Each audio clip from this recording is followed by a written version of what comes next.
as you may have noticed, my video about BG Sport was removed by YouTube for violating the community guidelines. I was trying to work out exactly what went wrong, and so I visited this video which was made by YouTube, which clears up any questions that may arise when you've been accused of selling regulated products without a license. So basically what they've taken the video down for is that I was including the link for BG88.com, and it is not an online gambling site that has been reviewed by Google or YouTube. So no matter what I say or do,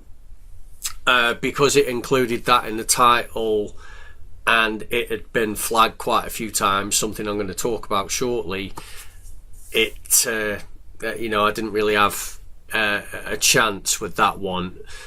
So as regards to flagging, there are certain permissions and restrictions to their terms of service, and the one thing that you're not allowed to do is down here is misuse any reporting, flagging, complaint, dispute or appeals process, including by making groundless, vexatious or frivolous submissions. Now, I'll admit my half of the bargain here, which is I included a link to a gambling website that was not registered or verified by Google or YouTube. Okay, that was just a mistake.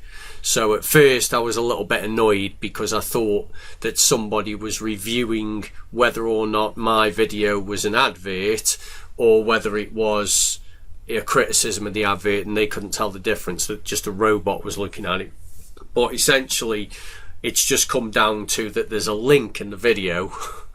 But when you're calling out a company for fraudulent activity, then kind of including links and company names is kind of important. But whatever, lesson learned. But one thing that you can't do is abuse the flagging system. So one thing that sticks out quite clearly is that if you look at the last 28 days, which is more or less how long my video has been running for.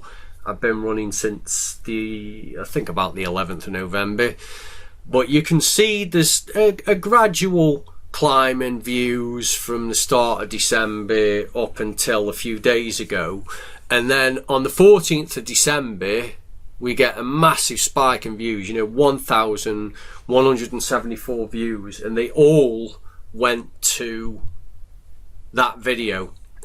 And so if we just zoom in on what's going on here, we can see that there were 1,200 views which just went into the channel, and those views came from a direct or unknown source. So these were not organic views. They were given to a team of people who were from Russia. So 78.6% of the people within that date range came from Russia. They had a direct link to that video and they all flagged it. So over about 1,200 people were told to flag that video.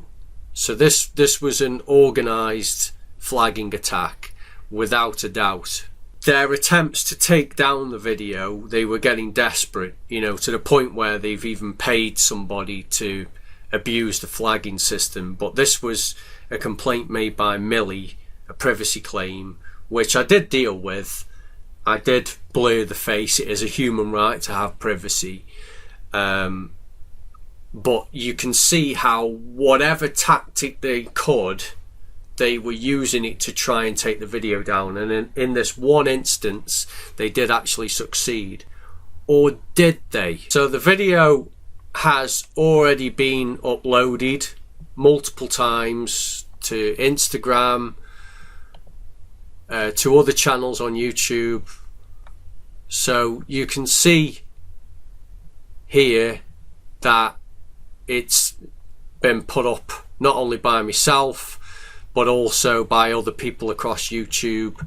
It's also on Instagram. So, you know, if you want to abuse the flagging system, then just, you know, bear in mind that you're going to have mirrored videos appear after you do that sort of thing. Instead of actually going to this video here, answering the questions, making a response, instead of doing that and show that you are actually legitimate and that your customers are all protected by regulatory bodies, instead of doing that, you paid a Russian boiler room to take down a video on a channel that has barely 30 subscribers. So their response to any of these videos is that for one good thing, there will be some who will be on the opposite side. So this is all from the other platform. So this person is lying. They're saying that I used to be on the other platform. No, I wasn't. And then, of course, yes, they are all the real scammers who do not want to make people have stable profit from us and make them get out from this, and later they can advertise on their own. I can say wholeheartedly that nobody I'm associated with or myself wants to start up a website, an investment scheme, or otherwise. So it's just purely that there are so many red flags with your service that you've got to be called out, and all the things that you do make it look worse for you than it does for me.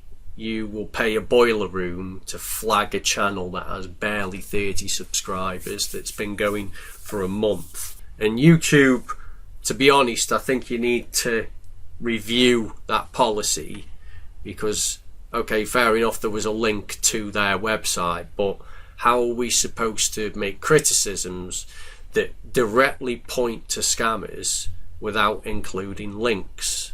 There needs to be some, you know, it needs to be cleared up a little bit there.